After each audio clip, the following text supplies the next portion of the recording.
Hello my dear students, welcome to science and fun class 11th। कैसे हो मेरे प्यारे प्यारे चुनुमुनुस। तो रेस्पिरेशन इन प्लांट्स के बाद प्लांट फिजियोलॉजी के यूनिट का लास्ट चैप्टर है प्लांट ग्रोथ एंड डेवलपमेंट, और आज इसका वन शॉट आप लोगों को मिल जाएगा एंड इसमें पूरा का पूरा टॉपिक कवर हो जाएगा जो भी आपके सिलेबस में है। सारी चीजें आज आप लोगों को प्लांट फिजियोलॉजी का पूरा यूनिट ही आप लोगों का खत्म हो जाएगा। So next we will start from human physiology. वैसे ह्यूमन फिजियोलॉजी से मैंने आप लोगों को already breathing and exchange of gases का वन शॉट दे रखा है, तो हम लोग अगले वन शॉट से स्टार्ट करेंगे बॉडी फ्लूइड्स एंड सर्कुलेशन से। So let's get started with plant growth and development. बहुत बड़ा लेक्चर नहीं होने वाला है क्योंकि ऑलरेडी बहुत छोटे छोटे टॉपिक्स हैं और बहुत सारे टॉपिक्स एक्सक्लूड भी हो चुके हैं आप लोगों के सिलेबस से। बेसिकली इस चैप्टर में हम लोग पढ़ने वाले हैं कि प्लांट के ग्रोथ और डेवलपमेंट के लिए ना कौन कौन से फैक्टर्स इन्वॉल्व होते हैं। सिर्फ और सिर्फ किसी भी प्लांट को सनलाइट दे देना, कार्बन डाइऑक्साइड दे देना, यही इनफ नहीं होता है कि वो फोटोसिंथेसिस कर रहा है एंड उसकी डेवलपमेंट हो रही है। बहुत सारे ऐसे फैक्टर्स होते हैं। कभी कभी सीजन्स के डिफरेंसेस के वजह से, सीजनल चेंजेस के वजह से डोरमेंसी आ जाती है, कभी कभी सेनेसेंस आ जाता है, बहुत सारे अलग अलग कंडीशंस आ जाते हैं प्लांट के लिए जिससे उसका ग्रोथ रुक जाता है। तो इन सारे प्रॉब्लम्स को कैसे टैकल किया जा सकता है, कौन कौन से हार्मोन्स इन्वॉल्व होते हैं प्लांट की ग्रोथ और डेवलपमेंट के लिए, ये सारी चीजें हम लोग इस लेक्चर में पढ़ने वाले हैं। बहुत ही ज़्यादा मज़ेदार लेक्चर है और बिल्कुल भी ऐसा सोचने वाला चीज़ नहीं है कि यार इसमें समझना पड़ेगा कुछ भी कॉम्प्लिकेटेड नहीं है। ओ माय गॉड, मैंने अभी नोटिस किया कि बैकग्राउंड और मेरा टी शर्ट बहुत ही ज़्यादा सिमिलर है। मैचिंग हो गया। प्लांट ग्रोथ एंड डेवलपमेंट पढ़ेंगे हम ग्रीनरी फैलाते हुए। चलो, तो आज हम लोग इस चैप्टर का प्यारा सा वन शॉट कंप्लीट कर लेंगे। चलिए बच्चों, सबसे पहले इंट्रोडक्शन में हम लोग यही पढ़ेंगे कि जितने भी प्लांट सेल्स होते हैं ना, वो सारे एक जाइगोट के डिसेंडेंट्स होते हैं। What is zygote? It is fertilized egg. Zygote क्या है? फर्टिलाइज्ड एग है। ठीक है। किसी भी ओव्यूल के अंदर जब फर्टिलाइजेशन हुई, एग सेल के साथ जब मेल गैमीट फ्यूज किया तो वो जाइगोट बना लिया, और दूसरा मेल गैमेट किसके साथ फ्यूज किया था? याद करो, मैंने आप लोगों को ऑलरेडी बता रखा है। दूसरा मेल गैमेट फ्यूज करता है दो पोलर न्यूक्लियाई के साथ और बना लेता है एंडोस्पर्म, और पहला मेल गैमेट एग सेल के साथ फ्यूज कर लेता है और बना लेता है क्या? जाइगोट। यही जाइगोट, इसी जाइगोट में कंटिन्यूअस सेल डिवीजन होती है। कंटिन्यूअस सेल डिवीजन होती है जिसके वजह से प्लांट के अलग अलग डिसेंडेंट्स आते हैं, अलग अलग प्लांट के सेल्स डेवलप होते हैं। अब वो सारे सेल्स में से कुछ सेल ऐसे होंगे जो शूट सिस्टम को डेवलप करेंगे, यानी कि प्ल्यूम्यूल बनेगा। कुछ सेल्स ऐसे होंगे जिससे रेडिकल बनेगा, वो रूट सिस्टम को डेवलप करेंगे। शूट में भी कौन सा सेल ब्रांच में प्रेजेंट होगा, कौन सा सेल लीव्स में प्रेजेंट होगा, किस तरह के सेल्स फ्लावर्स और फ्रूट्स में प्रेजेंट होंगे, इन सब सेल्स का डिफरेंशिएशन, डी डिफरेंशिएशन, रीडिफरेंशिएशन इसी टाइम पर हो जाता है जब जाइगोट के अंदर क्लीवेज होती है, जब जाइगोट में सेल डिविजन्स होते हैं continuously. The zygote develops into a mature plant. कैसे? Through growth and differentiation. Differentiation करवाते करवाते रूट्स बन जाती है, लीव्स बन जाते हैं, ब्रांचेस बन जाते हैं, फ्लावर्स बन जाते हैं, फ्रूट्स बन जाते हैं, सीड्स बन जाते हैं। आपने नोटिस किया है कि प्लांट के ये सारे डिफरेंट पार्ट्स जो है ना, वो दिखने में अलग होते हैं। और बच्चों, अगर दिखने में कोई चीज़ अलग है, अगर किसी की मॉर्फोलॉजी अलग है, मैंने आपको मॉर्फोलॉजी में समझा रखा है, अगर किसी की मॉर्फोलॉजी अलग है तो ऑब्वियस सी बात है कि उसके सेल का स्ट्रक्चर भी थोड़ा सा डिफरेंट होगा, वो थोड़ा अलग तरह का सेल होगा। सेल पे नहीं जाते, चलो टिश्यूज अलग अलग तरह के होंगे। टिश्यूज तो मैंने आपको स्ट्रक्चरल ऑर्गेनाइजेशन इन एनिमल्स में भी समझा रखा है, मॉर्फोलॉजी और एनाटॉमी में भी समझा रखा है कि कहीं पर पैरेन्काइमा प्रेजेंट होता है, कहीं पर कॉलेनकाइमा, कहीं पर स्क्लेरेनकाइमा प्रेजेंट होता है, जाइलम्स होते हैं, फ्लोएम्स होते हैं, ये सारे कंडक्टिंग टिश्यूज कहलाते हैं। तो जहां पर वाटर और मिनरल्स और फूड मटेरियल्स का कंडक्शन करवाना होगा वहां पर जाइलम और फ्लोएम पाया जाएगा। जहां पर लिविंग सेल्स होंगे वहां पर पैरेन्काइमा पाया जाएगा, एंड सो ऑन। अलग अलग टिश्यूज अलग अलग जगहों पर प्रेजेंट होते हैं, जिसके वजह से डिफ्रेंसिएशन होती चली जाती है और रूट्स की मॉर्फोलॉजी अलग हो जाती है, लीव्स की मॉर्फोलॉजी अलग होती है, ब्रांचेस, फ्लावर्स, फ्रूट्स और सीड्स की मॉर्फोलॉजी अलग होती है। अगर आपको मॉर्फोलॉजी नहीं समझ में आ रही है कि मैं क्या बोल रही हूँ, तो आप लोग मॉर्फोलॉजी ऑफ फ्लावरिंग प्लांट्स का वन शॉट लेक्चर क्यों नहीं देख रहे हो? उसमें हर एक प्लांट के डिफरेंट पार्ट्स की मॉर्फोलॉजी पूरी मैंने समझा रखी है। उनके एनाटॉमी ऑफ फ्लावरिंग प्लांट्स वाले वन शॉट में उन सब की एनाटॉमी समझा रखी है कि कौन कौन से टिश्यूज किसी भी रूट में पाए जाते हैं, शूट में पाए जाते हैं, लीव्स में पाए जाते हैं। सो जाकर सबसे पहले मॉर्फोलॉजी और एनाटॉमी ऑफ फ्लावरिंग प्लांट्स के लेक्चर्स देखो, वन शॉट लेक्चर्स देखिए आप लोग। चलिए, देन दे इवेंचुअली डाई। वो क्या होंगे? पहले तो डिफ्रेंशिएट करेंगे, फिर वो एक परमानेंट टिश्यू बना लेंगे। परमानेंट टिश्यू क्या होता है? जिनके अंदर सेल डिवीजन की कैपेसिटी खत्म हो जाती है। All the permanent tissues were once simple kind of tissues, were once parenchyma, meristematic kind of tissues, not parenchyma, it was meristematic type of tissues। लेकिन वो meristematic tissue जो आगे चलकर एक ऐसे स्टेज पर पहुंच जाता है जब वो फर्दर सेल डिवीजन नहीं कर सकता, हम उस स्टेज को, उस टिश्यू को हम परमानेंट टिश्यू बोल देते हैं। और परमानेंट टिश्यू भी दो तरीके के होते हैं, सिंपल परमानेंट होते हैं और कॉम्प्लेक्स परमानेंट होते हैं। सिंपल परमानेंट के अंदर आ जाता है पैरेन्काइमा, कॉलेनकाइमा,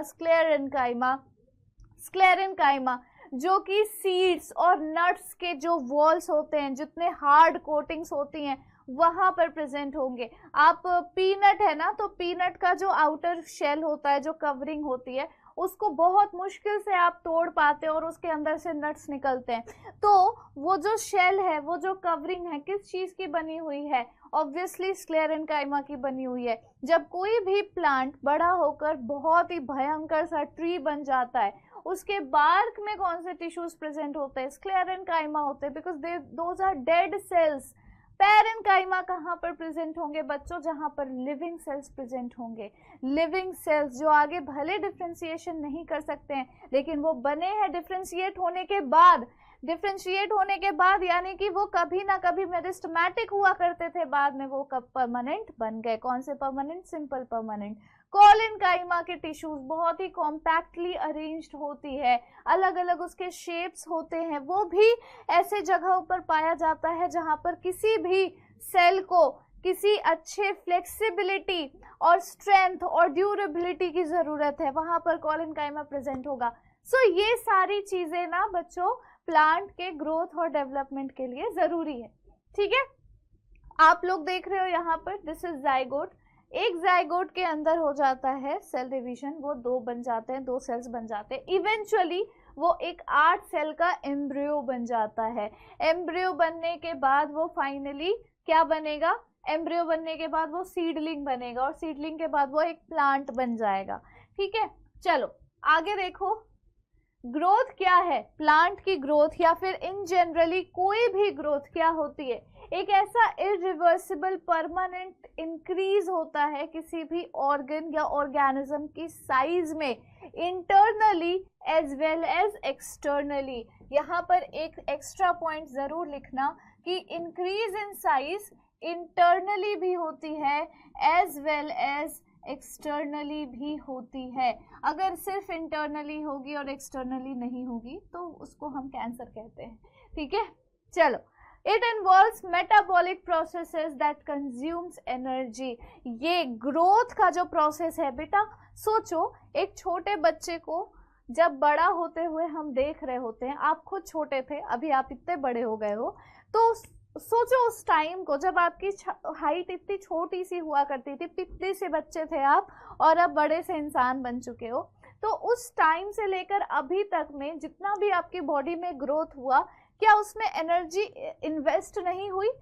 हुई, बिल्कुल हुई, क्योंकि आपने नोटिस किया होगा जब आप 5-6 साल के होंगे तब आप बहुत सारी चीजें खाते पीते रहते थे, लेकिन अब आपकी डाइट उतनी नहीं रह गई। ठीक है, बॉडी के ग्रोथ के हिसाब से तो आपकी डाइट है अच्छी खासी, लेकिन उतनी फ्रीक्वेंट ईटिंग और उतना ज्यादा एनर्जेटिक होना अब आपसे नहीं हो पाता। 4 साल के बच्चे को 5 साल के बच्चे को बोल दो खेलने के लिए, वो 4 घंटे 5 घंटे लगातार खेलने को तैयार हो जाएगा। आपको कोई बोल दे कि उस बच्चे के साथ खेलो तो आप 1 घंटा भी नहीं खेल पाओगे, आप पस्त हो जाओगे, हांफने लगोगे, कमर में दर्द, ये वो सारी चीजें होने लग जाएंगी।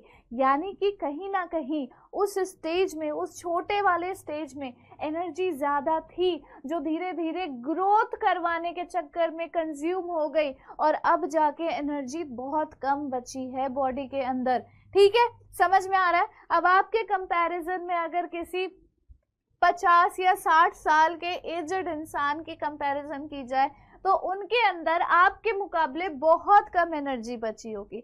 आप फिर भी एक जगह से दूसरी जगह मान लो 2-3 किलोमीटर पैदल भी चल लोगे। मान लो आपको कोई ऑटो रिक्शा नहीं मिला, बाइक नहीं है, कार नहीं है, कुछ भी नहीं है, कोई कन्वीनियंस नहीं है, तो आप सोचोगे चलो यहाँ से 2 ही किलोमीटर दूर है, चल लेते हैं पैदल। लेकिन आप 60 साल के एक बुजुर्ग को आप बोलोगे तो वो नहीं चल पाएंगे, उनके अंदर इतनी एनर्जी ही नहीं बची है, उनको 10 रंग की बीमारी है, उनको बहुत सारा पेन है, जॉइंट पेन है, उनको बहुत सारी दिक्कतें हैं लाइफ में, मतलब हेल्थ वाइज, है ना। तो ये सारी चीजें आ जाती है जब जैसे जैसे एज बढ़ता है, जैसे जैसे ग्रोथ बढ़ रही होती है, जैसे जैसे ग्रोथ बढ़ रही होती है वो इन्वॉल्व करता है मेटाबॉलिक प्रोसेस, और वो मेटाबॉलिक प्रोसेस कंज्यूम करता है एनर्जी। बेसिकली सब कुछ मेटाबॉलिज्म पर ही डिपेंड करता है बच्चों, सारी चीजें मेटाबॉलिज्म पर डिपेंड करती है। आप कोई भी खाना खा रहे हो ना, वो खाना आपकी बॉडी में लगेगा या नहीं लगेगा, मेटाबॉलिज्म कंफर्म करेगा। ठीक है, चलो, plant growth continues throughout the life due to the presence of meristems. जहां पर भी मेरिस्टेमेटिक टिश्यूज प्रेजेंट होंगी, जहां पर भी मेरिस्टेमेटिक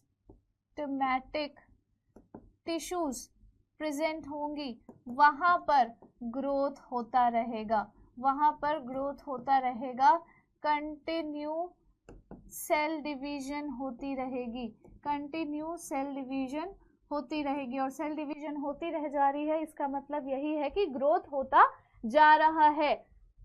मेरिस्टेमेटिक सेल्स के पास कैपेसिटी होती है डिवाइड करने की, सेल्फ परपिचुएट करने की, ठीक है, यानी कि खुद को मतलब बढ़ाने की, ठीक है, खुद को बढ़ाने की उनके अंदर कैपेसिटी होती है।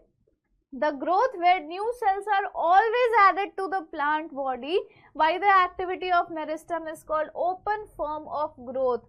जो ग्रोथ जहां पर सेल्स हमेशा प्लांट बॉडी में ऐड होते जा रहे, एक सेल से 2 बना, 2 से 4 बने, 4 से 8, 8 से 16, 16 से 32, 32 से 64 एंड सो ऑन। वैसे अगर उस तरीके से सेल्स एडअप होते चले जाते हैं प्लांट के सेल्स में, प्लांट की बॉडी में, मेरिस्टेमेटिक टिश्यूज की एक्टिविटी की वजह से, तो हम उसे ओपन फॉर्म ऑफ ग्रोथ कहेंगे। हम उसे क्या कहेंगे? Open form of growth. बहुत बढ़िया, आगे चलो। अब देखो बच्चों, ग्रोथ भी ना 2 तरह की होती है, ग्रोथ भी 2 तरह की होती है। कौन कौन सी? एक होगा प्राइमरी ग्रोथ, एक होगा सेकेंडरी ग्रोथ। तो प्राइमरी ग्रोथ वो ग्रोथ होती है जो एपाइकल मेरिस्टम की वजह से हो रही है। एपाइकल मेरिस्टम कहाँ पर प्रेजेंट होंगे? At the apex, at the last point of shoot और रूट। चाहे वो रूट हो चाहे वो शूट हो, उसके बिल्कुल एंड रीजन पे प्रेजेंट होता है एपाइकल मेरिस्टम। मेरिस्टेमेटिक टिश्यूज के बारे में मैं आपको बताती हूँ। Meristematic tissues are those tissues जिसके अंदर सेल डिवीजन की कैपेसिटी होती है, जो ओपन फॉर्म ऑफ ग्रोथ करवाते हैं प्लांट का। मेरिस्टेमेटिक टिश्यूज भी 3 तरह के होते हैं। एक होते हैं एपाइकल मेरिस्टम्स जो एपेक्स में प्रेजेंट होते हैं। What is apex? बिल्कुल एंड पॉइंट, बिल्कुल terminal point of shoot, terminal point of root, जो बिल्कुल एंड पॉइंट होगा। उसके बाद दूसरा आ जाता है lateral meristem. Lateral meristem usually stems में पाए जाते हैं, ब्रांचेस में पाए जाते हैं, जो कि किसी भी प्लांट बॉडी का डायमीटर बढ़ाता है, उसका गर्थ बढ़ाता है। ठीक है। तीसरा टाइप का मेरिस्टमैटिक टिश्यू होता है इंटरकैलरी मेरिस्टम। इंटरकैलरी मेरिस्टम जो कि इंटरनोड्स और नोड्स में प्रेजेंट होते हैं। नोड्स क्या होते हैं और इंटरनोड क्या होता है बच्चों? प्लांट का जो मेन ब्रांच है, मेन स्टेम है, वहां से जब एक लीफ निकल रहा होता है या फिर वहां से एक बड निकल रहा होता है, उस पॉइंट को हम नोड कहते हैं, और दो नोड के बीच के रीजन को हम इंटरनोड कहते हैं। तो इंटरनोड्स में प्रेजेंट होते हैं इंटरकैलरी मेरिस्टम, जो कि डिवाइड करते करते ब्रांचेस, बहुत सारे ब्रांचेस और लीव्स का फॉर्मेशन करवाते हैं। तो तीन तरह का मेरिस्टमैटिक टिश्यू हो गया। प्राइमरी ग्रोथ कौन करवाएगा? रूट का अपाइकल मेरिस्टम और शूट का अपाइकल मेरिस्टम, जो अभी मैंने आपको बताया। रूट और शूट के बिल्कुल टर्मिनल पॉइंट में, बिल्कुल एपेक्स में प्रेजेंट होने वाले जो मेरिस्टमैटिक टिश्यूज होते हैं, उनकी वजह से होने वाली ग्रोथ को हम कहेंगे primary growth. It causes the elongation of plant along the axis. सोचो, जब मैंने आप लोगों को ऑलरेडी बोल दिया कि ये जो टिश्यूज है ना, meristematic tissue, apical meristem, shoot apical meristem और रूट अपाइकल मेरिस्टम, ये प्रेजेंट होगी बिल्कुल टर्मिनल एंड पर। शूट का जो सबसे आखिरी छोर है, रूट का जो सबसे आखिरी छोर है, तो वहां पर जब वो डिवाइड करता जाएगा करता जाएगा करता जाएगा करता जाएगा, देखो मेरे हाथ को ऑब्जर्व करो, करता जाएगा, तो ये क्या कर रहा है? बेसिकली लेंथ बढ़ा रहा है, ये इलोंगेट कर रहा है प्लांट को। और यही शूट सिस्टम में, सोचो ये शूट का एंड पॉइंट है, यहाँ पर डिवाइड होता गया होता गया होता गया होता गया, करते करते करते करते ये इतना बड़ा सा हो गया। तो जब प्लांट का लेंथ बढ़ रहा होता है ना, तो समझ जाया करो कि उस टाइम पर उस लेंथ को बढ़ाने के लिए जो ग्रोथ रिस्पॉन्सिबल है, उस ग्रोथ को हम प्राइमरी ग्रोथ कहेंगे। जो टिश्यूज रिस्पॉन्सिबल है उसे हम शूट अपाइकल मेरिस्टम या रूट अपाइकल मेरिस्टम कहेंगे। जो रूट्स में प्रेजेंट होने वाले हैं, रूट के टर्मिनल एंड पर, रूट के एपेक्स में प्रेजेंट होते हैं, वो रूट अपाइकल मेरिस्टम कहलाते हैं। जो शूट के एपेक्स पे या शूट के टर्मिनल एंड पर प्रेजेंट होते हैं, वो शूट अपाइकल मेरिस्टम कहलाते हैं। ठीक है। सेकेंडरी ग्रोथ देखिए क्या होता है, ये यूजुअली जिम्नोस्पर्म्स में और डाइकॉट्स में होता है। सेकेंडरी ग्रोथ मोनोकॉट्स में नहीं होती है। आप लोगों को पता होगा, अगर आपने एनाटॉमी का वन शॉट लेक्चर देखा है तो। नहीं देखा है तो प्लीज देख लो बच्चों। ठीक है। It occurs due to lateral meristem, vascular cambium, cork cambium. These causes the increase in girth of the organs। अभी मैंने आपको बताया कि जो लेटरल मेरिस्टम्स होते हैं, वैस्कुलर कैम्बियम, कोर कैम्बियम होता है, जो इन्हीं के डिफ्रेंसिएशन के बाद बनता है। ये सारे जो अलग अलग तरह के टिश्यूज है ना, ये किसी भी प्लांट के ऑर्गन का गर्थ बढ़ाते हैं, उसका डायमीटर इंक्रीज करते हैं, उसका डायमीटर, उसका चौड़ाई बढ़ाते हैं। ठीक है, समझ में आया? तो ये जो डायग्राम है, इसमें आप यहीं पर देख पा रहे हो कि बिल्कुल शूट के लास्ट एंड पर शूट अपाइकल मेरिस्टम प्रेजेंट है, बिल्कुल रूट के लास्ट एंड पर रूट अपाइकल मेरिस्टम प्रेजेंट है। This is the root, this is the shoot. Vascular cambium जो है वो गर्थ बढ़ाती है, यानी कि सेकेंडरी ग्रोथ कराती है। तो दो तरीके का ग्रोथ प्लांट में होता है, प्राइमरी ग्रोथ और सेकेंडरी ग्रोथ। बहुत बढ़िया, आगे चलो। सेल्यूलर लेवल पर ना ग्रोथ जो है वो increase in amount of protoplasm के वजह से होती है। प्रोटोप्लाज्म के अमाउंट में इंक्रीज आया है, बढ़ा है, तो ग्रोथ हो जाएगी सेलुलर लेवल पर, सेल जो है वो बढ़ जाएगा। Increase in protoplasm is difficult to measure directly. इस वजह से ग्रोथ को हम किस तरह से, किस पैरामीटर से मेजर करते हैं? ग्रोथ को हम किस पैरामीटर से मेजर करते हैं? पहले हम उसका फ्रेश वेट निकालेंगे, फिर हम ड्राई वेट निकालेंगे, उसका लेंथ, एरिया, वॉल्यूम और सेल नंबर निकालेंगे, और ये सारी फैक्टर्स जो हैं उसको हम कंसिडर करते हुए उसका प्रोटोप्लाज्म का अमाउंट मेजर कर पाते हैं। प्रोटोप्लाज्म क्या है बच्चों? क्या है प्रोटोप्लाज्म? सेल के अंदर जितना भी फ्लूइडी कंटेंट है, जितना भी लिक्विडी कंटेंट है, वही है प्रोटोप्लाज्म।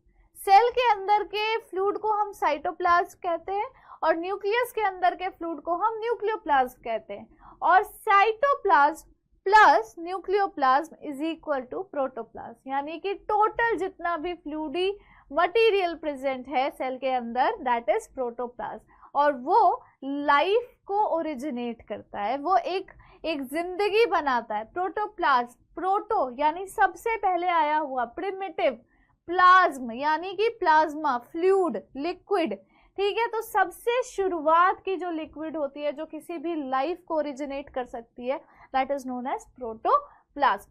सेल नंबर का क्या इसमें लॉजिक हुआ इसको निकालने के लिए, तो एक मेज रूट का अपाइकल मेरिस्टम है, वो प्रोड्यूस कर सकता है 17,500 नए सेल्स हर घंटे में। हर घंटे मेज का जो मेरिस्टम है, अपाइकल मेरिस्टम, वो 17,500 नए सेल्स हर घंटे प्रोड्यूस कर सकता है। ये उसकी कैपेसिटी है उसके मेरिस्टम की, ठीक है। सेल साइज, सेल जो है वाटरमेलन में वो इंक्रीज हो सकता है अपनी साइज में by 2 times, by up to times लिखा हुआ है यहाँ पर 100 होगा, लगभग 100 टाइम्स तक या उससे भी ज्यादा वो अपने साइज को बढ़ा सकता है। Length, growth of a pollen tube, pollen tube की कितनी लेंथ होगी, उसकी ग्रोथ कैसी होगी, उस पर भी डिपेंड करेगा। Surface area, dorsiventral leaf, किसी भी लीफ का डॉर्सल और ventral portion, dorsiventral leaf को जब आप देखोगे तो उसके सरफेस एरिया से भी आप पता लगा सकते हो। मेरिस्टेमेटिक फेज क्या होता है, phases of growth, phases of growth क्या होते हैं, किसी भी प्लांट बॉडी में कितने फेजेस होते हैं ग्रोथ के, तो प्लांट ग्रोथ के क्या क्या फेजेस होते हैं, चलो आओ उसको देखते हैं। मेरिस्टेमेटिक फेज सबसे पहले होगा। मेरिस्टेमेटिक फेज कहां पर होगी, जाहिर सी बात है जहां पर मेरिस्टेमेटिक टिश्यूज प्रेजेंट होंगे वहां पर मेरिस्टेमेटिक फेज होगी ग्रोथ की, प्लांट के ग्रोथ की। चलो, तो it occurs in the meristems at the root apex and shoot apex. Obvious सी बात है, जब मैंने ऑलरेडी आप लोगों को बता दिया कि मेरिस्टेमेटिक टिश्यूज के कितने टाइप्स होते हैं और अपाइकल मेरिस्टेम्स जो होंगे वो रूट और शूट के एपेक्स में पाया जाएगा, तो मेरिस्टेमेटिक फेज या मेरिस्टेमेटिक ग्रोथ भी वहीं पर होगी। इस रीजन में जो सेल्स है ना उसमें बहुत ही रिच प्रोटोप्लाज्म पाया जाता है बच्चों। रिच प्रोटोप्लाज्म का क्या मतलब है कि लाइफ को सस्टेन करने वाली जो फ्लूइड होती है सेल के अंदर, जो लाइफ सस्टेन करने वाली फ्लूइड होती है उसे हम प्रोटोप्लाज्म कहेंगे, वो बहुत ज्यादा पाया जाता है। बड़ी बड़ी न्यूक्लियस पाई जाती है, यानी कि बेसिकली उस सेल में ना सेल डिवीजन रैपिडली होना है तो सेल डिवीजन को कंट्रोल कौन करता है, न्यूक्लियस कंट्रोल करता है, ठीक है, क्योंकि न्यूक्लियस के अंदर हमारे क्रोमोसोम्स वगैरह हैं जिसको डिवाइड होना होता है ना, all that you know that very well. Cell walls primary होंगे, थिन होंगे, सेल्यूलोजिक होगा with abundant plasmodesmata. Abundant plasmodesmata, plant cell में प्लाज्मोडेस्माटा पाया जाता है। क्या रोल होता है उसका, एक सेल से दूसरे सेल में एडजेसेंट सेल्स को मतलब समझ लो कि टाई टुगेदर करने के लिए, एक साथ वो बंधे रहें आपस में, हमेशा एक साथ जुड़े रहे, इस वजह से। इलोंगेशन फेज देखो क्या होगा, it occurs in the cells जो कि प्रॉक्सिमल है। What do you mean by proximal, what do you mean by proximal, जो नजदीक है, just next, away from the tip, tip से दूर, जो एडजेसेंट जो कि प्रॉक्सिमल होता है टू द मेरिस्टेमेटिक जोन। सबसे पहले मेरिस्टेमेटिक जोन, फिर elongation zone. Cells have increased vacuolation, cells के अंदर वैक्यूल बड़ी हो गई है, लार्ज हो गई है, साइज उसका बड़ा हो गया है और न्यू सेल वॉल का डिपोजिशन भी हो रहा है। ये सारी चीजें एलोंगेशन फेज में होगी। मैच्योरेशन फेज में बच्चों क्या होता है, मैच्योरेशन फेज होती है जो cells further from the apex होते हैं, बहुत ही ज्यादा दूर, more proximal to the phase of elongation, यानी कि पहले तो टिप्स पे, रूट और शूट के टिप्स पे मेरिस्टेमेटिक टिश्यू पाए जाएंगे, उनसे जस्ट एडजेसेंट, उनके बगल में थोड़ा सा दूर पाया जाएंगे इलोंगेशन जोन, और उसके भी बिल्कुल बीचों बीच पाया जाएगा मैच्योरेशन जोन, जो कि मेरिस्टेमेटिक जोन से दूर होगा लेकिन इलोंगेशन जोन से थोड़ा सा नजदीक होगा, ठीक है। The cells attain maximum size in terms of wall की थिकनिंग और प्रोटोप्लाज्मिक मॉडिफिकेशन। मैक्सिमल साइज, सबसे बड़ी साइज होती है प्रोटोप्लाज्म की, कहां पर, मैच्योरेशन जोन में। So these were the phases of growth. Now growth rate क्या होता है, किस रेट से, किस स्पीड से, किस पेस में प्लांट की ग्रोथ हो रही है, प्लांट का डेवलपमेंट हो रहा है, हम उसी को ग्रोथ रेट कहते हैं, हम उसी को कहेंगे growth rate. It is the increased growth पर यूनिट टाइम। एक पर्टिकुलर टाइम के अंदर, एक पर्टिकुलर टाइम पीरियड में कितनी ग्रोथ होती है, उसी को हम कहते हैं ग्रोथ रेट। और वो अर्थमेटिक हो सकता है या फिर ज्योमेट्रिकल हो सकता है। दोनों के बीच में क्या डिफरेंस है ये अब हम लोग जानेंगे। अर्थमेटिक या ज्योमेट्रिकल दोनों अलग अलग तरीके से हम ग्रोथ रेट को मेजर कर सकते हैं। सबसे पहले हम बात करेंगे अर्थमेटिक ग्रोथ के बारे में।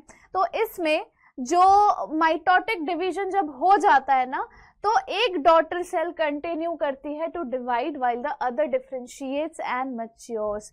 यानी कि अर्थमेटिक में क्या हुआ, ये एक सेल है, ये डिवाइड कर गई दो सेल में। अब इन दो सेल में से ये वाली सेल दूसरी वाली सेल फर्दर डिवीजन करेगी, दो में फिर ये बढ़ गया, अब इन दो में भी फिर ये वाला फर्दर डिवीजन करेगा, ये दो में बढ़ गए। और जितने भी फर्दर डिवीजन नहीं कर रहे हैं ना, वो आगे चलकर डिफरेंशिएशन करते हैं और इनकी मैच्योरेशन होती है, डिफरेंशिएशन करते हैं और आगे चलकर इनका मैच्योरेशन होता है। On plotting the length of organ against time, the linear curve is obtained। और इस तरह से अगर आप एक कर्व बनाओगे तो एक लीनियर कर्व बन के निकलेगा। दिस इज ज्योमेट्रिक और दिस इज लीनियर। ठीक है, लीनियर कैसे कि यहाँ पर एक स्ट्रेट लाइन है और यहाँ पर ऐसे करके ये बन रहा है। क्लियर है? तो ये हो गया अर्थमेटिक रेट या फिर अर्थमेटिक ग्रोथ। मैथमेटिकली इसको कैसे एक्सप्रेस करेंगे, L T is equal to L not plus R T. L T is equal to L not plus R T. L T क्या है, एक गिवन टाइम में जितनी लेंथ है प्लांट की, एल टी क्या है, एक पर्टिकुलर टाइम पीरियड में जितनी भी लेंथ है उस प्लांट की, वो है एल टी। एल नॉट क्या है कि जब टाइम जीरो था, जब हमने शुरुआत की थी उस प्लांट के ग्रोथ को मेजर करने के लिए, उस टाइम पर जो टाइम था उसको हम जीरो टाइम कहेंगे, क्योंकि अब तो वहां से शुरुआत हो रही है ना प्लांट के ग्रोथ की। आर क्या है, ग्रोथ रेट है या फिर elongation per unit time. R है इलोंगेशन पर यूनिट टाइम, यानी कि उस पर्टिकुलर टाइम में एल टी आते आते लेंथ कितनी बढ़ी उस प्लांट की, वो हम मेजर करेंगे इन टर्म्स ऑफ आर। ठीक है, तो ये हो गया आपका अर्थमेटिक ग्रोथ। अब हम देखेंगे ज्योमेट्रिक ग्रोथ। ये क्या होगा, जिस तरह से अर्थमेटिक ग्रोथ में एक सेल डिवाइड होती थी टू डॉटर सेल्स में, जिसमें से सिर्फ एक ही डॉटर सेल फर्दर डिवाइड करती थी और पहली वाली जो डॉटर सेल है वो नहीं डिवाइड करती थी, वो इंस्टेड डिफरेंशिएट करके मैच्योर कर जाती थी। यहाँ पर क्या होता है, दोनों ही डॉटर सेल्स कंटिन्यू करते हैं माइटोटिक सेल डिवीजन। वहां पर जिस तरह से एक डॉटर सेल डिफरेंशिएट करके मैच्योर हो रही थी और दूसरी डॉटर सेल डिवाइड हो रही थी और फर्दर दो डॉटर सेल्स में, और उसके भी दो डॉटर सेल्स में से एक डॉटर सेल डिवाइड कर रहा था और एक नहीं कर रहा था, ऐसा यहाँ पर नहीं होता। यहाँ पर होता है कि दोनों डॉटर सेल्स कंटिन्यू करेंगे अपना mitotic cell division. Most systems में इनिशियल ग्रोथ हमेशा स्लो होती है, यानी कि एक लैग फेज आ जाता है, देन इट इंक्रीजेस रैपिडली, जिसको हम लॉग फेज या फिर एक्सपोनेंशियल फेज कहते हैं। बच्चों होता क्या है ना, इस चीज से मैं आप लोगों को एक लाइफ लेसन भी दे सकती हूँ। हमेशा ना जब भी आप मेहनत कर रहे होगे तो आपको तुरंत उसका रिजल्ट दिखेगा नहीं। आप मेहनत करते जाओगे और आपको लगेगा कि यार हम इतनी मेहनत क्यों कर रहे हैं जब मुझे इस चीज का रिजल्ट ही नहीं मिल रहा है। एक्चुअली वो ना आपका एक लैग फेज चल रहा होता है। उस टाइम पर, जो उस लैग फेज में, उस स्लो ग्रोथ के टाइम पर अगर आप कंसिस्टेंट रहते हो, तब जाकर आपको एक एक्सपोनेंशियल फेज देखने को मिल जाएगा। एक्सपोनेंशियल फेज का मतलब क्या है, आप मेहनत कर रहे हो, ठीक है, आप मेहनत कर रहे हो, बिल्कुल भी रिजल्ट नहीं दिख रहा, और एकदम से उतने सारे मेहनत का आपको बिल्कुल एक हाई पीक दिखेगा अपनी ग्रोथ में। और इसी वजह से हम कहते हैं कि हमें हमेशा कंसिस्टेंट रहना चाहिए, पेशेंस रखना चाहिए, स्पेशली आप जैसे स्टूडेंट्स को जिन लोगों के भी बोर्ड एग्जाम्स हैं या फिर कोई भी कॉम्पिटिटिव एग्जाम है, अगर आप ये सोचकर उसकी प्रिपरेशन करोगे कि मुझे तुरंत इसका रिजल्ट चाहिए, मैं चाहे कितनी भी पढ़ाई करूं, मेरा इस बार होना है तो होना ही है, ऐसे नहीं होता। बहुत बारी आपको इस एटीट्यूड के साथ फेलियर का सामना करना पड़ सकता है।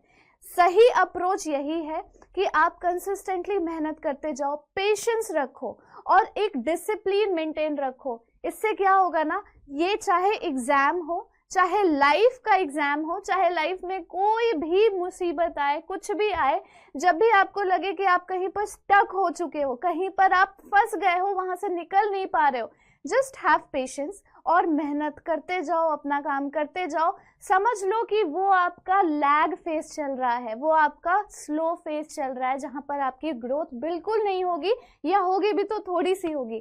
फिर जैसे ही वो लैग फेज खत्म होगा ना बच्चों, तुरंत से एक्टिवेशन एनर्जी डालोगे और तुरंत से एक्सपोनेंशियल ग्रोथ आ जाएगी आपके ग्रोथ में, आपके लाइफ में, आपके एग्जाम्स में, in every aspect of your life. कुछ भी हो जाए, लेकिन लैग फेज में बिल्कुल हिम्मत नहीं हारनी है। चलो आगे चलो। If nutrient supply is limited the growth slows down leading to stationary phase. फिर से ऐसा टाइम आ सकता है कि जब आपका वो ग्रोथ फेज आया ना, जब आपका बिल्कुल से हाई एक्सपोनेंशियल फेज आया, वो एक्सपोनेंशियल फेज भी ना हमेशा के लिए नहीं टिका रहेगा। सक्सेस भी कभी भी परमानेंट नहीं होती, सक्सेस कभी भी परमानेंट नहीं होती। फिर से आपको थोड़ा बहुत डाउनफॉल देखना पड़ सकता है, चाहे आप उतनी ही मेहनत कर रहे हो सकता है आप उससे ज्यादा ही मेहनत कर रहे हो, पर डाउनफॉल फिर भी आएगा। और फिर आपको क्या करना है, पेशेंस नहीं लूज करना है, आपको बिल्कुल भी हिम्मत नहीं हारनी है, अपना हार्ड वर्क, अपनी कंसिस्टेंसी बिल्कुल भी कम नहीं करनी है, आपको जमे रहना है, लगे रहना है। और फिर देखना उस डाउनफॉल के बाद फिर थोड़ा सा लैग फेज आएगा और फिर से एक एक्सपोनेंशियल फेज आएगा। सो यही लाइफ है बच्चों, इसको एंजॉय करो। डाउनफॉल आता रहेगा, सेटबैक आता रहेगा, लेकिन आपका कमबैक भी जरूर आएगा। चलो, if nutrient supply is limited, the growth slows down leading to stationary phase. On plotting the parameter of growth against time, we get a sigmoid S curve. sigmoid S curve यानी कि जब हम growth major करते हैं ना, तो हमें दिखता है कि पहले तो बहुत ही ज्यादा लैग फेज है, टाइम बीतता चला जा रहा है, लेकिन ग्रोथ उस हिसाब से हो नहीं रही।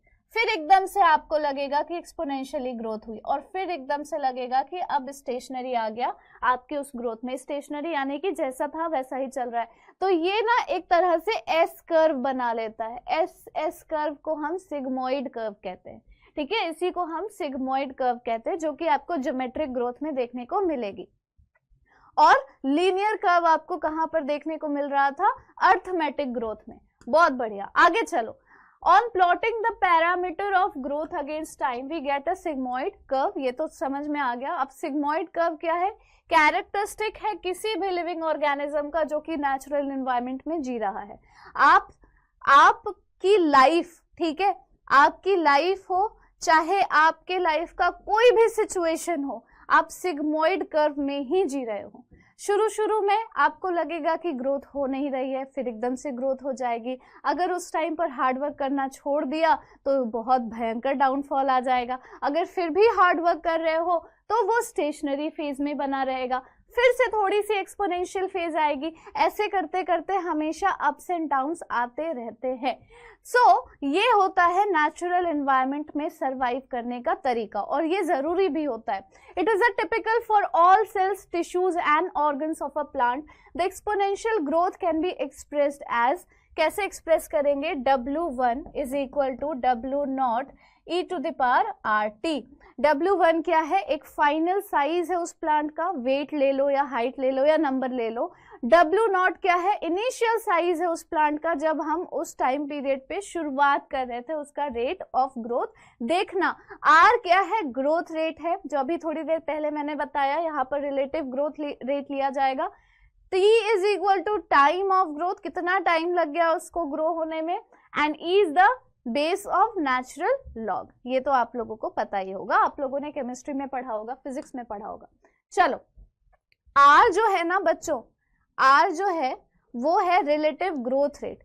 ये it is also the measure of ability of plant to produce new plant material, यानी कि उसकी efficiency index भी निकालता है। इसीलिए जो साइज है WI वो डिपेंड करता है इनिशियल साइज W0 पर।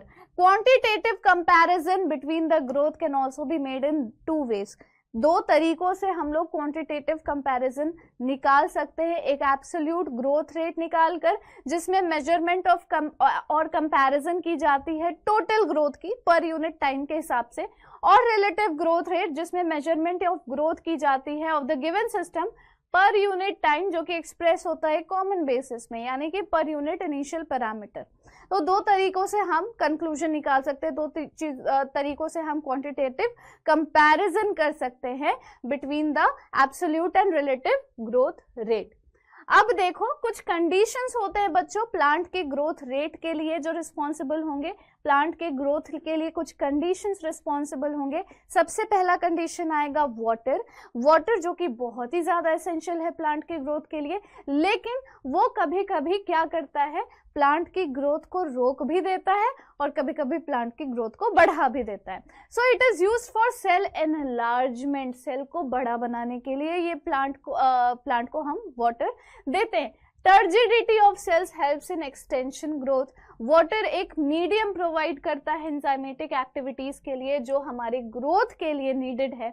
ऑक्सीजन हेल्प करेगा to release metabolic energy for growth. Respiration में oxygen is a factor, is a raw material. बिना ऑक्सीजन के रेस्पिरेशन प्लांट्स कर नहीं पाएगी, है ना।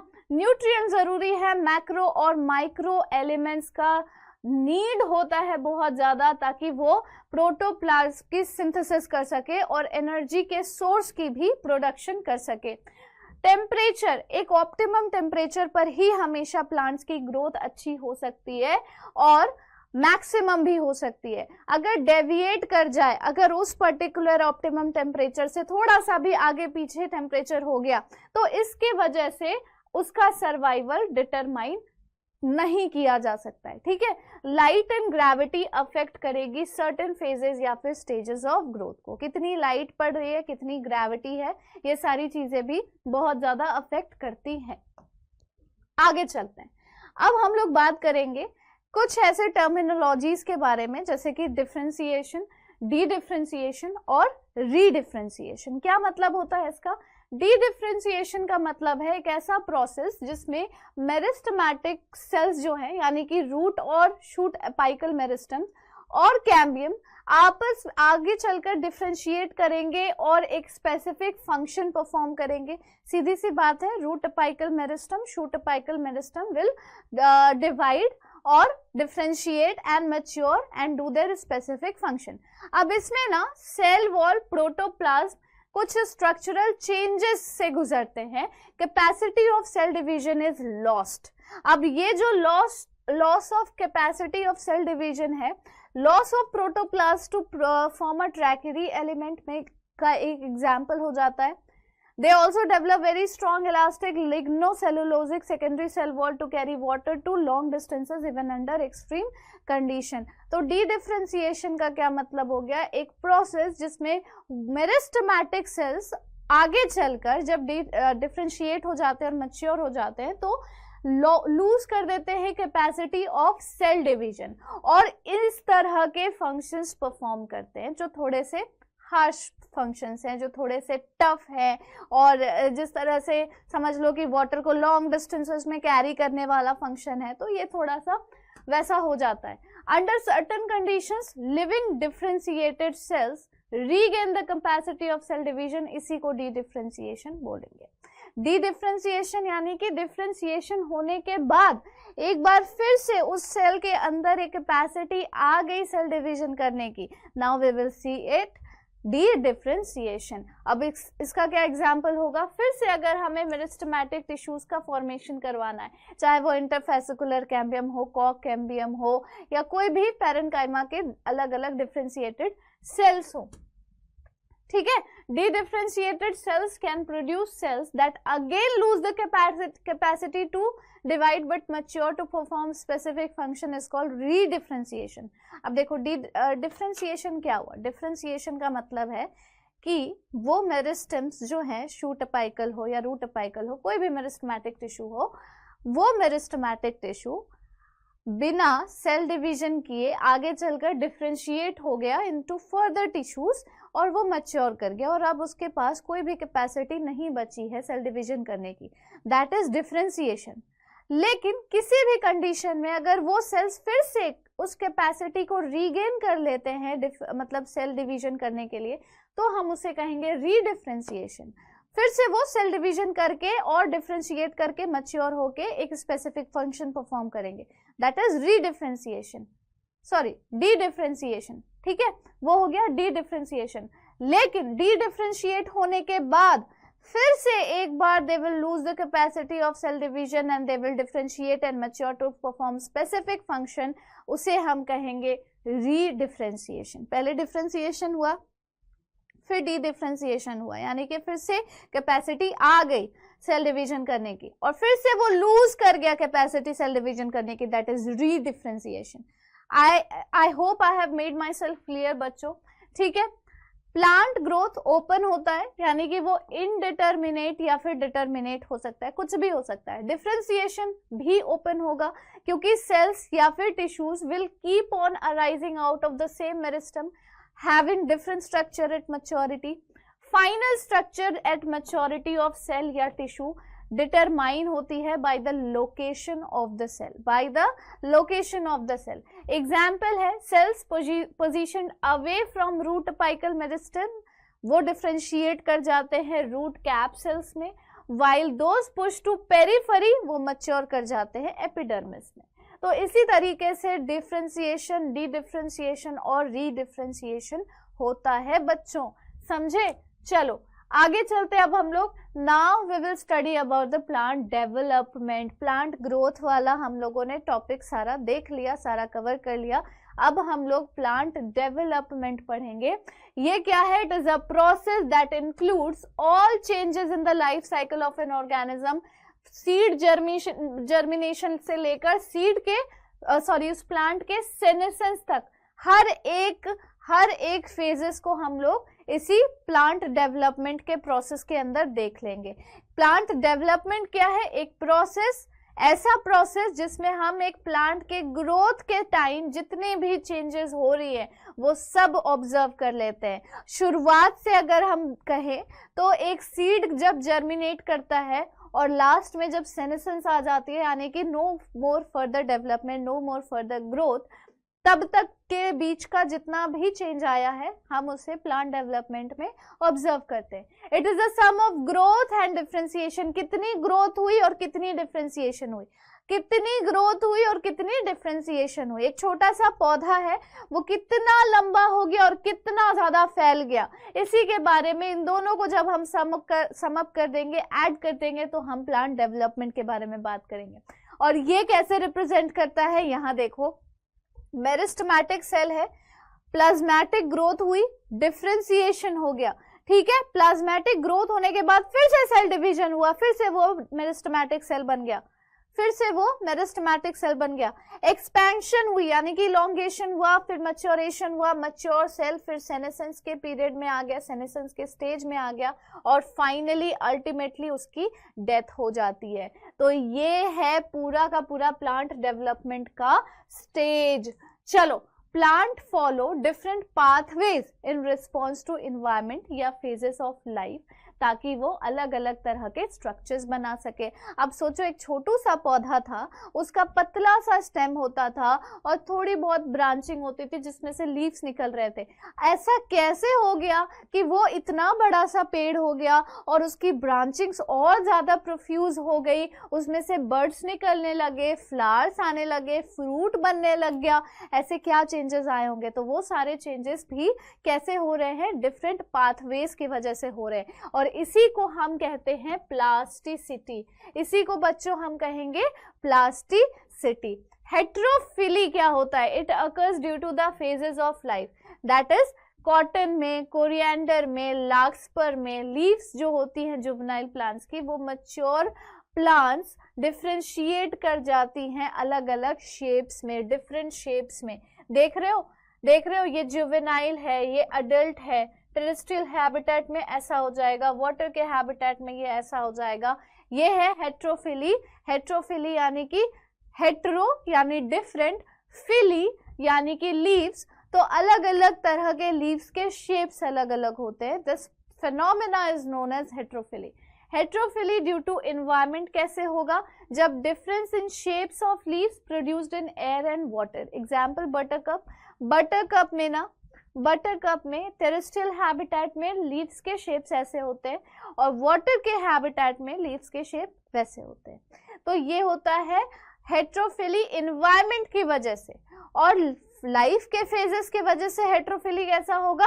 जुवेनाइल में ऐसा हो जाएगा, अडल्ट फेज में ऐसा हो जाएगा। धनिए का पत्ता देख लो यार, धनिए का पत्ता इज द बेस्ट एग्जाम्पल। दिख ही रहा होगा आप लोगों को ऐसे देख कर कि धनिया भी तो ऐसा दिखता है। धनिया पत्ता घर पे आता है, उसे देख लेना। छोटा वाला जो धनिया का पत्ता होगा, जो जुवेनाइल होगा, जो बहुत ही नाजुक सा होगा, देख के समझ में आ जाएगा कि छोटू वाला कौन है और बड़ा वाला अडल्ट वाला कौन है पत्ता।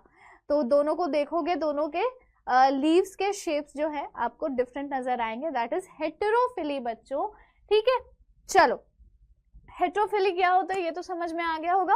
नाउ कौन कौन से फैक्टर्स अफेक्ट करते हैं, कंट्रोल करते हैं प्लांट के डेवलपमेंट को? इंट्रिंसिक फैक्टर और एक्सट्रिंसिक फैक्टर। इंट्रिंसिक फैक्टर में आ जाएगा इंट्रासेलुलर यानी कि जेनेटिक फैक्टर्स बहुत ज्यादा डिपेंड होते हैं, ठीक है, इसके ग्रोथ के लिए। इंटरसेलुलर हो सकता है यानी कि प्लांट ग्रोथ रेगुलेटर। आज हम लोग प्लांट ग्रोथ रेगुलेटर पढ़ने वाले हैं। इस चैप्टर में प्लांट ग्रोथ रेगुलेटर का बहुत बड़ा रोल है। फिर एक्सट्रिंसिक फैक्टर्स में आ जाएगा light, temperature, water, oxygen, nutrition, बहुत सारी चीजें आ जाएंगी जो कि एक्स्ट्रा ये है एक्सट्रिंसिक फैक्टर है, ठीक है, जो बिल्कुल भी प्लांट को टच करने वाला फैक्टर नहीं है, लेकिन वो बहुत ही ज्यादा इंपॉर्टेंट है। चलो, तो अब हम लोग देखेंगे plant growth regulators. Plant growth regulators जिनको हम प्लांट हार्मोन्स भी बोलते हैं। अब प्लांट ग्रोथ रेगुलेटर होता क्या है? Small simple molecules that regulate the plant growth. जिस तरह से एनिमल्स में हार्मोन्स होते हैं ना बच्चों, उसी तरह से प्लांट भी कुछ केमिकल्स रिलीज करते हैं अपने बॉडी में, जिसके वजह से ग्रोथ और डेवलपमेंट का कुछ पार्ट इन्फ्लुएंस होता है। हो सकता है कि बॉडी इलॉन्गेट हो जाए, हो सकता है कि उसका गर्थ बढ़ जाए। जो भी चीजें हो रही है ना प्लांट के ग्रोथ के टाइम पर, वो सारी चीजें रेगुलेट करने वाला जो केमिकल होता है उसी को हम प्लांट ग्रोथ रेगुलेटर या हार्मोन्स कहते हैं। अब बेस्ड ऑन द फंक्शंस के बेस्ड पर प्लांट ग्रोथ रेगुलेटर्स और PGRs are divided into two categories और टू ग्रुप्स। सबसे पहले प्लांट ग्रोथ प्रमोटर। दो तरह का रेगुलेटर होगा, या तो वो प्रमोट करेगा या तो फिर वो इनहिबिट करेगा, सप्रेस कर देगा उसकी ग्रोथ को।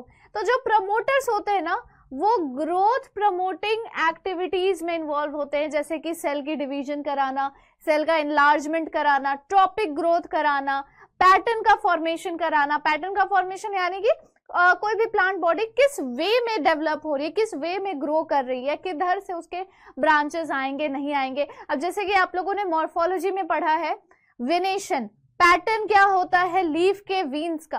तो हर चीज का एक पैटर्न निश्चित होता है। उन सब चीजों के लिए जो रिस्पॉन्सिबल प्लांट ग्रोथ रेगुलेटर्स होते हैं, they fall in the category of plant growth promoters, ठीक है। फ्लावरिंग कराना, फ्रूटिंग कराना, सीड का फॉर्मेशन कराना, एटसेट्रा एटसेट्रा। फॉर एग्जाम्पल कितने प्लांट ग्रोथ प्रमोटर्स पाए जाते हैं? ऑक्सिन, जिबरलिन और साइटोकाइनिन। तीन अलग अलग तरह के प्लांट ग्रोथ प्रमोटर पाए जाते हैं जो प्रमोट करते हैं प्लांट की ग्रोथ को। फिर आते हैं प्लांट ग्रोथ इनहिबिटर, जो इनहिबिट करते हैं प्लांट की ग्रोथ को। किस वे में इनहिबिट करेंगे? They will inhibit the activities, जैसे कि वो डोर्मेंसी करवा देंगे। बर्ड जो है वो फ्लावरिंग कर ही नहीं रहा है, दैट इज डोर्मेंसी। एब्सिशंस करा देंगे, लीफ का फॉल हो रहा है, ठीक है। Respond to wounds and stresses of biotic and abiotic origin. जब भी स्ट्रेस की बात आ जाए, तो समझ जाना स्ट्रेस किसी के भी ग्रोथ को प्रमोट नहीं कर सकता ना। आपको जब स्ट्रेस होता है किसी भी चीज को लेकर तो क्या आप पढ़ाई कर पाते हो? क्या आपको पढ़ने में मन लगता है? नहीं लगता। जब तक आपका वो स्ट्रेस दूर ना हो जाए तब तक आप किसी भी काम में मन लगाकर वो काम कर नहीं पाओगे। तो जो भी स्ट्रेस वाले हार्मोन्स होते हैं वो सारे इनहिबिटिंग हार्मोन्स होते हैं, और उसमें जो प्राइमरी इनहिबिटिंग हार्मोन होगा that will be known as abscisic acid. Abscisic acid और ethylene are the growth inhibiting hormone, जो कि ग्रोथ को इनहिबिट करते हैं, सप्रेस कर देते हैं। उसमें जो प्राइमरी ग्रोथ इनहिबिटिंग हार्मोन है या प्राइमरी ग्रोथ इनहिबिटिंग रेगुलेटर है that is abscisic acid. Abscisic acid कभी भी किसी भी कीमत पर प्लांट की ग्रोथ नहीं करवा सकता। उसका काम है डोरमेंसी बढ़ाना, सेनेसेंस कॉज करना, उसका काम है एब्सिशन कॉज करना, उसका काम है स्ट्रेस क्रिएट करना प्लांट में। तो ये सारी चीजें हमेशा एब्सिसिक एसिड करता है। आगे चलो, सबसे पहले बात करेंगे अब हम लोग ऑक्सिन्स के बारे में।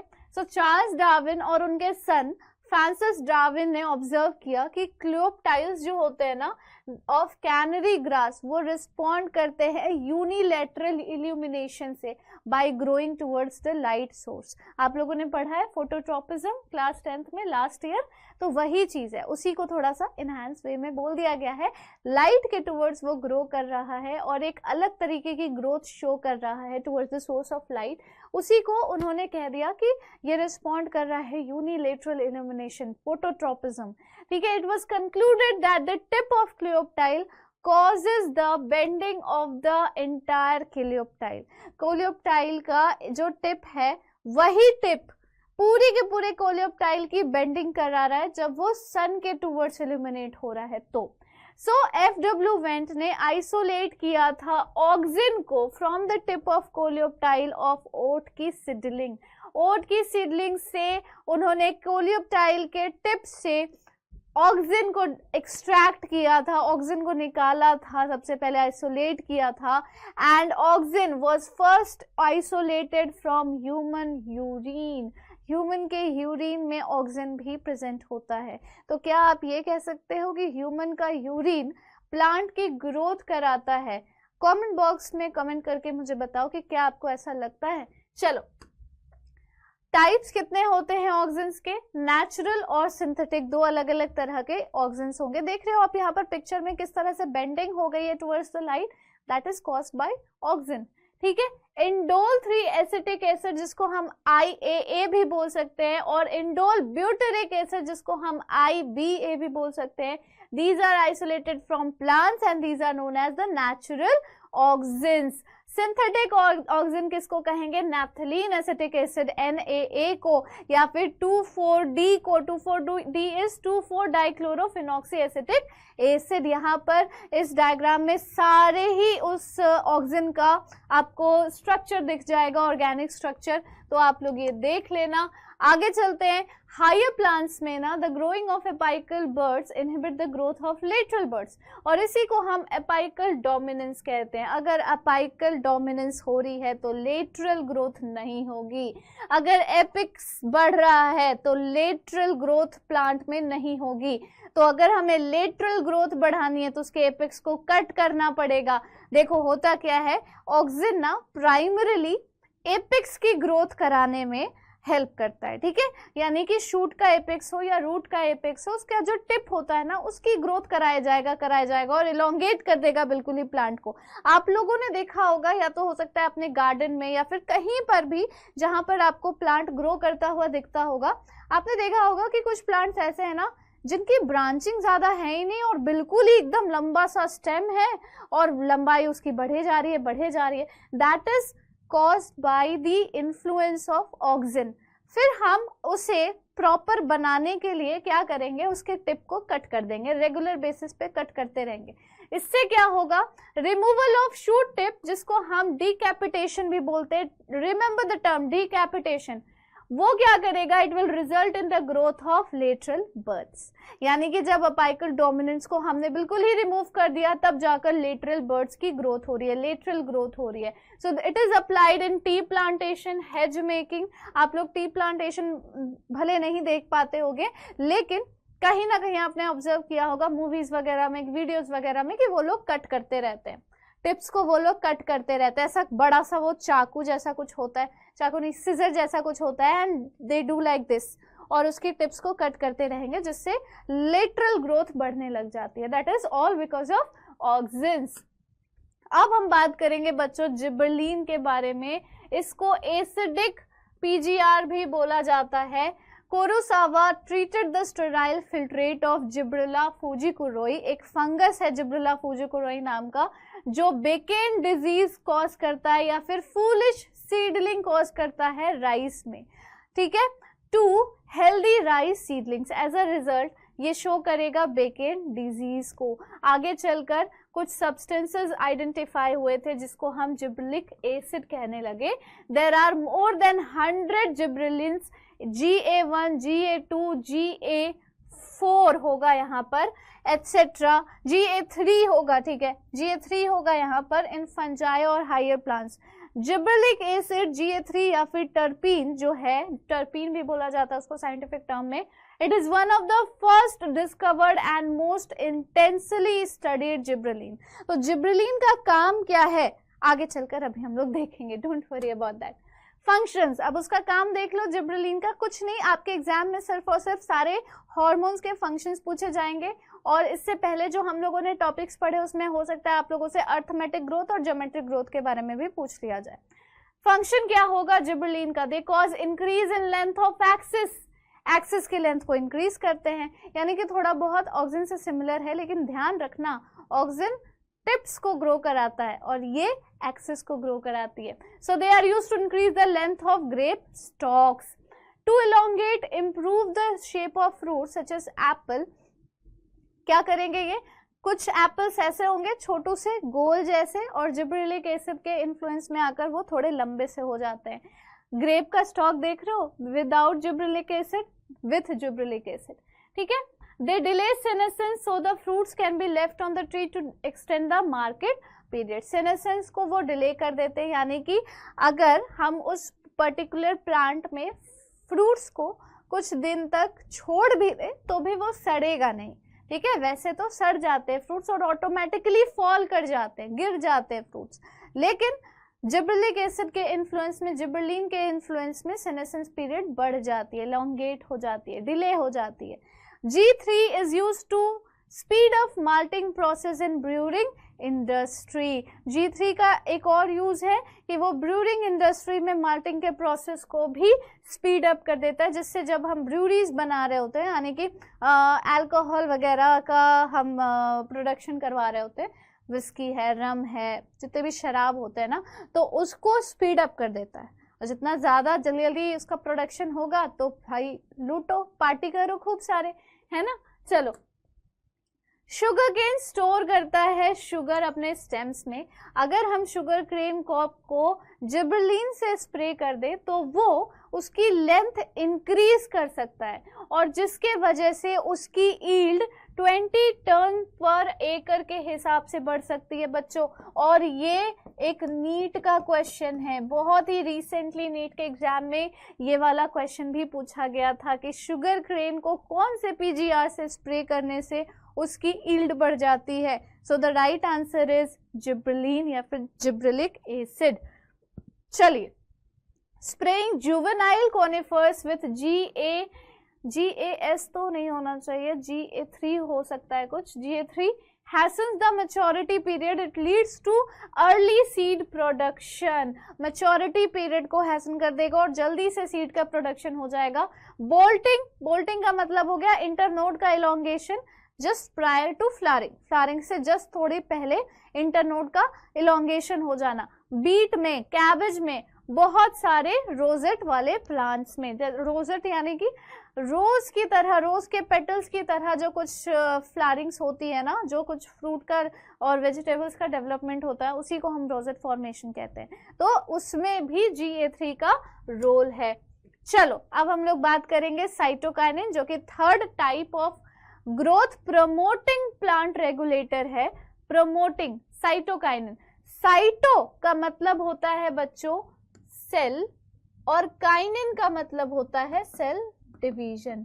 यानी कि सेल डिवीजन कराने वाले हार्मोन को हम कहते हैं साइटोकाइनिन। सो एफ स्कूग और उसके कोवर्कर्स ने ऑब्जर्व किया कि फ्रॉम होगा यहाँ पर, from internodal segments of tobacco stem, जो कैलस होता है, callus is the mass of undifferentiated cells, वो प्रोलिफरेट कर रहे हैं सिर्फ तभी जब न्यूट्रिएंट मीडियम उसको सप्लाई की गई थी with extract of vascular tissues, east extract, coconut milk या फिर DNA, coconut milk, east extract, vascular tissue. ये सारे नीट के क्वेश्चंस हैं बच्चों, ये सारे ही नीट के क्वेश्चंस हैं कि साइटोकाइनिन कहाँ पे पाया जाता है। एक ऑप्शन आएगा उसमें कोकोनट वाटर या कोकोनट मिल्क में, कोकोनट मिल्क में, तो वो भी आप लोगों को समझ में आना चाहिए। अच्छा, शैम्पू वगैरह का ऐड देखते हो, शैम्पू वगैरह का ऐड जिसमें कहते हैं कि इसमें है कोकोनट मिल्क की शक्ति जो आपके बालों को लंबा करेगा, घना करेगा, ये करेगा, वो करेगा। आखिर क्यों कोकोनट मिल्क की ही शक्ति उसमें दिखाई जा रही है?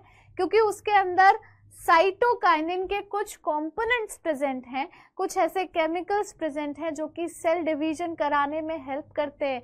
अब जो लोगों के बाल बहुत ज़्यादा झड़ रहे हैं या बाल घने नहीं हैं, सिर में ज़्यादा बाल नहीं है, उनके हेयर फॉलिकल्स में तुरंत ग्रोथ करवा दी जाती है by the use of coconut milk. तो ये भी एक रीजन है। So Skoog and Miller later identified and crystallized the active substance और उसको काइनेटिन का नाम दिया गया। Cytokinin was discovered as kinetin. N6-phosphorylamidopiridine एक एडेनिन डेरिवेटिव है from the autoclaved herring sperm DNA. Kinetin does not occur naturally in plants, उसको बनाया ही जाता है। जिस तरह से ऑक्सीजन नेचुरली मिलते हैं, जिब्रेलिक एसिड GA नेचुरली मिलते हैं, वैसे साइटोकाइनिन नेचुरली नहीं मिल सकता। ठीक है, प्लांट्स में नहीं मिल सकता। आगे चलो, जियाटिन फ्रॉम कॉर्न कर्नल्स और कोकोनट मिल्क एक नेचुरल सब्सटेंस है जिसमें साइटोकाइनिन जैसी एक्टिविटीज प्रेजेंट है, साइटोकाइनिन लाइक एक्टिविटीज, जियाटिन।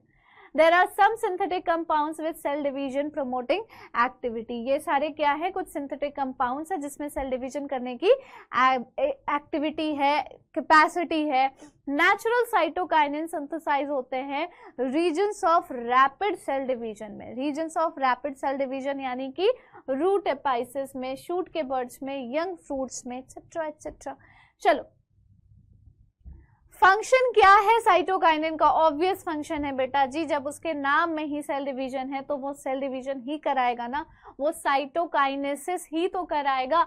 दे हेल्प इन प्रोड्यूस न्यू लीव्स, जैसे हमारे बालों में न्यू हेयर फॉलिकल्स प्रोड्यूस करवा देता है, वैसे प्लांट्स में न्यू लीव्स प्रोड्यूस करवा देता है। एडवेंटिशियस शूट का फॉर्मेशन करवा देता है। They help in overcome the apical dominance, जिन भी प्लांट्स में अपाइकल डोमिनेंस की प्रॉब्लम आ गई है ना, यानी कि सिर्फ लेंथ ही बढ़े जा रही है, कोई लिटरल ग्रोथ नहीं हो रही है, साइटोकाइनिन और ऑक्सिन का अगर कॉम्बिनेशन यूज किया जाए प्लांट में तो बहुत ही अच्छी ग्रोथ प्लांट की हो जाती है। They promote nutrient mobilization which help in delay of leaf senescence, तो वो न्यूट्रिएंट को भी एक जगह से दूसरी जगह मोबाइल करते हैं, यानी कि ट्रांसपोर्ट कर देते हैं, जिसके वजह से लीफ का सेनेसेंस डिले हो जाता है।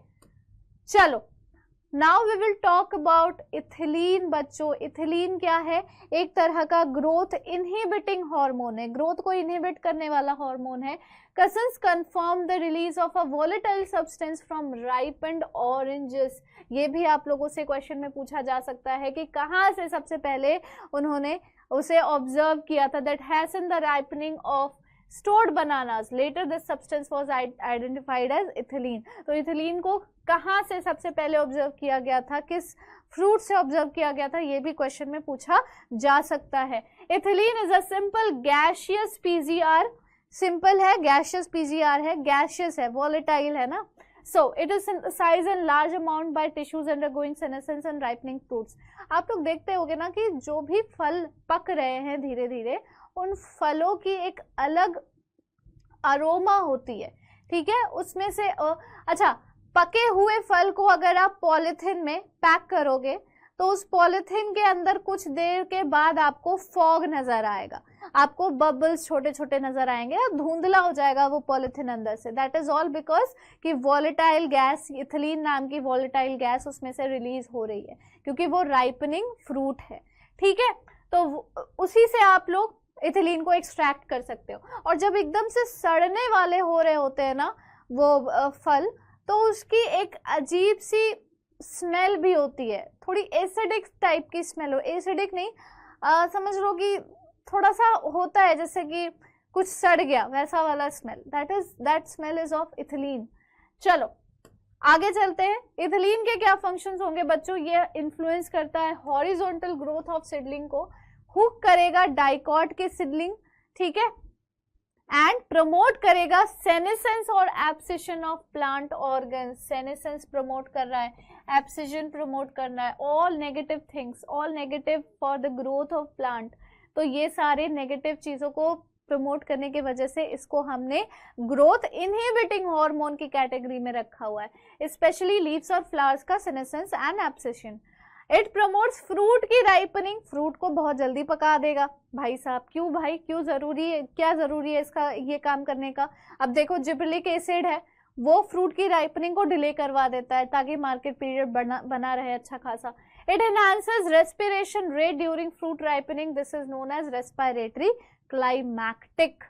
ब्रेक करेगा सीड और बर्ड की डोरमेंसी को, इनिशिएट करेगा जर्मिनेशन पीनट सीड्स में, स्प्राउटिंग कराएगा पोटैटो ट्यूबर्स की, स्प्राउटिंग छोटे छोटे जो आंखें निकल आती है ना आलूओं में, ठीक है, जिसको हम बड भी कहते हैं, ट्यूबर्स कहते हैं, तो वो भी यही करवाता है, ठीक है, इथिलीन ही करवाता है। आगे देखो, प्रमोट कराएगा रैपिड इंटरनोड या फिर पिटियोल का एलोंगेशन डीप वाटर में, राइस प्लांट्स के डीप वाटर में, और हेल्प करेगा लीव्स या फिर अपर पार्ट ऑफ शूट को कि वो अबव द वाटर ही बने रहे। प्रमोट करता है रूट की ग्रोथ और रूट हेयर का फॉर्मेशन, रूट की ग्रोथ और रूट हेयर के फॉर्मेशन के ग्रोथ को प्रमोट करेगा। इंक्रीज करेगा अब्जॉर्प्शन सरफेस एंड इनिशिएट करेगा फ्लावरिंग और synchronising fruit set in pine apples. Also it induces flowering in mango, basically flowering करा रहा है, फ्लावरिंग कराएगा तभी तो जल्दी जल्दी फ्रूट बनेगा, तभी तो जल्दी जल्दी उसको फ्रूट की राइपनिंग करानी होगी। समझ में आ रहा है? देख रहे हो उसका दिमाग कितना ज्यादा है। It is widely used in agriculture, ताकि जल्दी जल्दी वो जो पर्टिकुलर क्रॉप है वो तैयार हो जाए, जल्दी से उसकी हार्वेस्टिंग कर दी जाए और फिर दूसरा हम लोग क्रॉप जल्दी से उसमें ग्रो करा सके। तो दैट इज वाई एग्रीकल्चर के फील्ड में इथिलीन का बहुत बड़ा रोल होता है। The most widely use source of ethylene is ethephon. Ethephon बहुत ही ज़्यादा वाइडली यूज्ड एग्रीकल्चरल प्रोडक्ट है जिसको हम यूज करते हैं। इथेफॉन एक एक्वस सोल्यूशन होता है जो रेडिली अब्जॉर्ब हो जाएगा और ट्रांसपोर्ट हो जाएगा प्लांट में, और धीरे धीरे इथिलीन स्लोली उसको रिलीज करेगा। इथेफॉन हैसन करता है फ्रूट की राइपनिंग टोमेटोज में, एप्पल्स में, और एक्सेलरेट करेगा एब्सिशन फ्लावर्स और फ्रूट्स में, यानी कि thinning of cotton, cherry, walnut, ये सारी चीजें कराएगा। It promotes female flowers in cucumbers, thereby increasing the yield.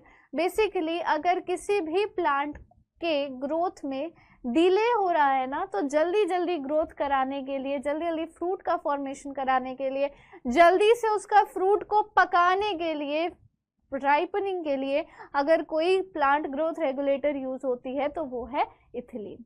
ठीक है, now last plant growth regulator जो प्लांट ग्रोथ इनहिबिटर के तरह से काम करता है उसके बारे में हम लोग देख लेते हैं, that is abscisic acid. During mid 1960s it was reported 3 kinds of inhibitors, 3 तरह के इनहिबिटर्स रिपोर्ट किए गए थे। इनहिबिटर बी, एब्सिसिन 2 और डॉर्मिन, दे वर केमिकली आइडेंटिफाइड एंड नाउ उससे जाना जाता है एब्सिसिक एसिड के नाम से। वो डेरिवेटिव है कैरोटीनॉइड्स का, रेगुलेट करता है एब्सिशन और डोरमेंसी, एब्सिशन कॉज करेगा, डोरमेंसी कॉज करेगा। फंक्शन है इसका, it acts as a inhibitor of plant growth and metabolism. Inhibit करेगा सीड के जर्मिनेशन को, स्टिमुलेट करेगा स्टोमेटा के क्लोजर को in the epidermis. It increases the tolerance of plants to various kinds of stresses, tolerance करवाएगा to various kinds of stresses, increase करेगा tolerance to various kinds of stresses, और इसी वजह से इसको स्ट्रेस हार्मोन भी बोला गया है। कई बार नीट के क्वेश्चन में पूछा गया है बच्चों, नीट के एग्जाम में ये क्वेश्चन पूछा गया है कि which is known as the stress hormone in plants. Obviously abscisic acid, without any second thought, बस रट लो, एब्सिसिक एसिड क्या है, स्ट्रेस हार्मोन है। It has important role in seed development, maturation कराता है, डोर्मेंसी कराता है। सीड डोर्मेंसी जो है वो विथस्टैंड करती है डेसिकेशन और अदर फैक्टर्स जो कि ग्रोथ के लिए अनफेवरेबल होते हैं। देखो बेसिकली ये सब ना कहीं डायरेक्टली और इनडायरेक्टली प्लांट के ग्रोथ के को फेवर ही कर रहा है, पर अगर प्लांट की ग्रोथ को इनहिबिट करके उसे फेवर कर रहा है तो हम उसे इनहिबिटर ही कहेंगे ना बच्चों, और अगर प्लांट को प्रमोट करके उसे फेवर कर रहा है तो हम उसे प्रमोटर ही कहेंगे, ऑब्वियस सी बात है। तो ये हो गया पीजीआर के बारे में। Now interactions, PGR individualistic role play करते हैं या फिर सिनर्जिस्टिक रोल प्ले करते हैं। दस दीज रोल्स में भी कॉम्प्लीमेंट्री या फिर एंटागोनिस्टिक। या तो कॉम्प्लीमेंट्री हो सकता है जैसे कि ऑक्सिन, जिबरलिन और साइटोकाइनिन के रोल्स होते हैं, या फिर एंटागोनिस्टिक हो सकता है जैसे कि इथिलीन और एब्सिसिक एसिड के रोल्स होते हैं। Now PGR will interact to affect dormancy. PGR जो है वो अफेक्ट करेगा डोरमेंसी को इन सीड बर्ड्स, एब्सिशन कराएगा, फ्लावरिंग कराएगा, सेनेसेंस कॉज कराएगा, वर्नलाइजेशन कॉज कराएगा, एपिकल डोमिनेंस ऑक्सिन कराता है, याद करो। सीड जर्मिनेशन कौन कराएगा, जिबरलिक एसिड। प्लांट के मूवमेंट्स वगैरह करवाते हैं, ये सारे plant growth regulators. Most of the cases में ABA एक्ट करता है antagonistic to GAS, gibberellic acids. तो एंटागोनिस्टिक एब्सिसिक एसिड का कौन होगा, जिबरलिन होगा। ये आप लोगों को हमेशा याद रखनी है। नाउ कौन कौन से फैक्टर्स इन्फ्लुएंस करते हैं to the action of PGR, intrinsic और एक्सट्रिंसिक फैक्टर, जो अभी हम लोग ऑलरेडी पढ़ चुके हैं।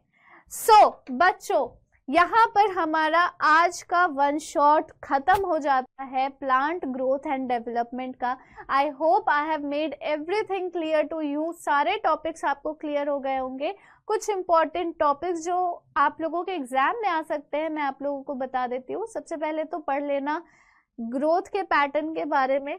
ग्रोथ कितने टाइप की होती है, अर्थमेटिक ग्रोथ, ज्योमेट्रिक ग्रोथ। उसके बाद फैक्टर्स पढ़ लेना एंड इन पांचों हॉर्मोन्स के बारे में, पांचों प्लांट ग्रोथ रेगुलेटर्स के बारे में तो जरूर पढ़ लेना। जहां जहां पर मैंने नीट करके मार्क किया है प्लीज उसे ध्यान देना उस पर। सो मिलते हैं हम लोग अब अगले वन शॉट में। तब तक के लिए take care, thank you so much and bye bye बच्चों। लाइक कर देना, सब्सक्राइब कर देना अगर आप नए बच्चे हो तो।